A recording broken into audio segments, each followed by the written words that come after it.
In NASCAR, a good paint scheme can last a lifetime, and over the 75-year history of the sport, several have become so iconic that they're impossible to forget. So in today's video, I'm going to be going through every single decade to find the most iconic paint schemes that we still know today. And for the paint schemes of today, which ones are we most likely to remember in the future? For the 1940s, okay, I'll be honest, I consider skipping this one because they literally only raced for 1 year in the 40s, and most of the paint schemes are just paint. No scheme involved. So congratulations to Red Byron for having a solid blue number 22 car. You are an inspiration to us all. Okay, next, 1950s, the easiest one from this decade. Everybody say thank you, Pixar. Because of course, it's the fabulous Hudson Hornet. Again, like the 40s, major sponsors weren't a big thing in NASCAR racing yet, so the majority of the cars in this decade are pretty much just blank slates. But the Hornet racing team said, no sir, not us. We are painting the name of this car big enough for Helen Keller to read it. The Hudson Hornet is most heavily associated with Herb Thomas, who won 2 championships and a staggering 48 races driving the Hornet. But other prolific 50s drivers also sported the scheme, including Marshall Teague, Tim Flock, and Al Keller. No relation to Helen. Getting into the 1960s, we start seeing some of the first iconic paint schemes that have stood the test of time. Most notably, this is the decade where the Wood brothers would debut their famous dual red and white colored cars, after running mostly just red cars with gold accents throughout the 50s. They were also one of the first teams to nab a big-time sponsor in Purolator, and several drivers from Tiny Lund to Junior Johnson to Fireball Roberts would drive the iconic number 21 car in this decade. The mid-60s is also when A.J. Foyt would drive this now iconic 00 car with those funny little eyeballs inside. This scheme was only driven a handful of times in 1965, but it still remains as one of the more memorable schemes of the decade. In 1967, we would get another fantastic scheme that is still frequently thrown back to today. Smokey Yunick's gold on black Chevy Chevelle, most notably driven by Curtis Turner. But this car isn't just iconic for its slick looking colors, it's perhaps most notable for being banned from NASCAR, for reasons we still don't fully understand to this day. Okay, he might have been cheating, that part is pretty easy to guess. But apparently, Yunick had meticulously designed this car to be more aerodynamic than anything at the time. Detailing the entire controversy is a task way too big for this video, but it's perhaps one of the most iconic cars run in the fewest number of races. Although Marvin Panch also won the 1961 Daytona 500 driving this paint scheme under another number, but the car was still prepared by Smokey. 1960 was also the year when Richard Petty would debut his now iconic Petty Blue 43 car. He actually drove a white 43 car the previous year in 59. In fact, this simple blue look would last the entire decade. And honestly, having no prominent sponsor on the car may have only served Petty in creating one of the most legendary colors in NASCAR history. According to Richard Petty, this color was created completely by accident, when they didn't have enough dark blue or white paint to cover the entire car. So he just said, screw it, let's just combine it. Who wants to buy more paint? Petty also claims the crown for the 1970s, as is expected for the king, as the STP-sponsored 43 car would debut in 1972. The Petty Blue and Orange car would see some minor tweaks to the scheme nearly every year, but stayed consistent enough to where anybody can easily recognize any of the STP cars. Coming in a close second for this decade, though, would be Cale Yarborough's blue and white Busch car. And unfortunately for Cale, it's iconic for all the wrong reasons. But hey, losing the Daytona 500 aside, in a vacuum, this is one of the best looking schemes of the 70s. The only other major one that I can think of off the top of my head would be Bobby Allison's gold and red Coca-Cola car from 1970 and 1973. Honestly, I'm just a bit surprised that there's not been more iconic Coke cars throughout the years, but maybe that's just because they peaked early. Okay, so we've been pretty light on schemes for every decade so far, but buckle up because the 1980s would usher in the golden age of NASCAR paint schemes. With big-time sponsors that would sign up for several years becoming more common, this is where we really start seeing the most iconic schemes in the sport's history. Kickstarting the 80s is none other than Buddy Baker's infamous Gray Ghost, a car that absolutely demolished the field in the 1980 Daytona 500. Setting a record for the fastest Daytona 500 ever completed. The Gray Ghost would dominate once again later that year at Talladega, with the only driver capable of keeping up being Dale Earnhardt in his also iconic Wrangler No. 2 car. In fact, Earnhardt's Wrangler car might have been the most iconic scheme of this decade, if not for him topping himself in the black No. 3 debuting in 1988. Arguably the most iconic paint scheme in NASCAR history, the Black 3 perfectly fit Earnhardt's villainous persona out on the racetrack.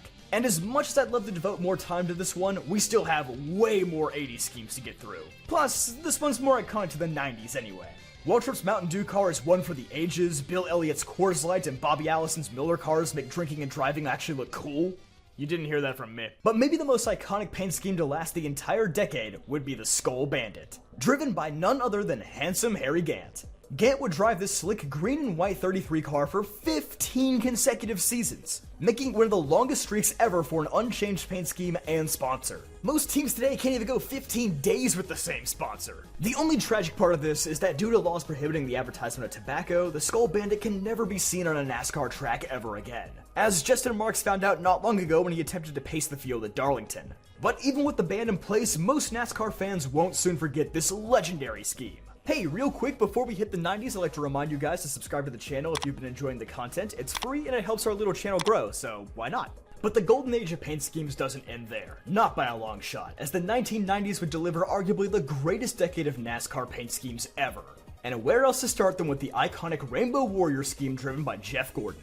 The Rainbow Warrior was the perfect foil to the Black 3 for the rivalry that would consume the 90s. Just by looking at these two cars side by side, you instantly know who the characters are. The hardened veteran who will use any and all tactics to win, and the new kid on the block with explosive talent. You couldn't make a better duo of paint schemes if you tried. But that's only the surface of what this amazing decade has to offer. Ricky Rudd's Tide Car, Alan Kulwicki's Hooters, Mark Martin's Valvoline, Davey Allison's Texaco. These are all just honorable mentions, and they're still among the greatest paint schemes ever made. You know, you could say that most of these paint schemes are iconic just because they were driven by a legendary driver, but you can't say that about this next paint scheme, Kyle Petty's Mellow Yellow Car. Sorry, Kyle Petty, no offense, but holy moly is this car beautiful. Driven from 1992 to 1994, Kyle Petty would score half of his 8 career wins in this scheme. Everything about this scheme is unforgettable. The mix of colors perfectly repping the sponsor, its appearance in the Days of Thunder movie, and of course, Kyle Petty's awesome 90s hair helped out too. It's still widely agreed upon that Kyle Larson's throwback to this scheme in the 2015 Southern 500 is one of the best throwbacks ever too, so it certainly passes the test of time.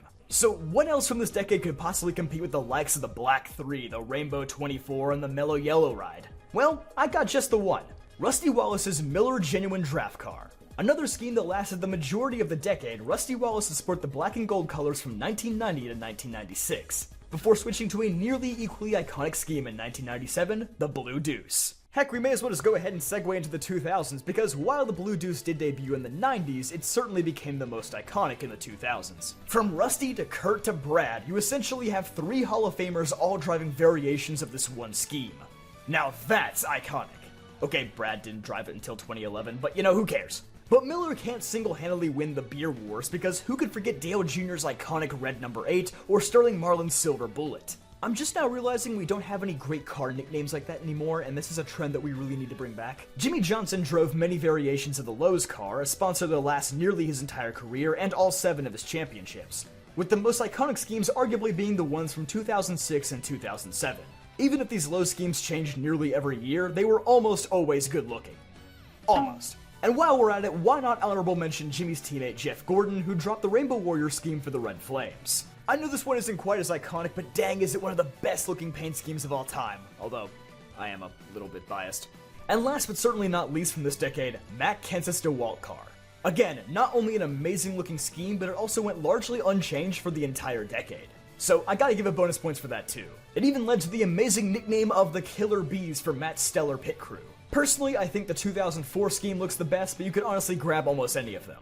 Moving into the 2010s, and I'm sure there are people screaming at their computers that I didn't put this one in the 2000s, but it's Kyle Busch's M&M's car. Yes, Busch did start driving this scheme in 2008, but for the first few years it was basically just a slight variation of the old M&M schemes from Yates. Not that any of them were bad, they all just kind of blended together. Kyle Busch would not only make this scheme his own during the 2010s with its many variations, but again, this scheme would last the entire decade. So you know it probably fits better here anyway. Agreed? Agreed.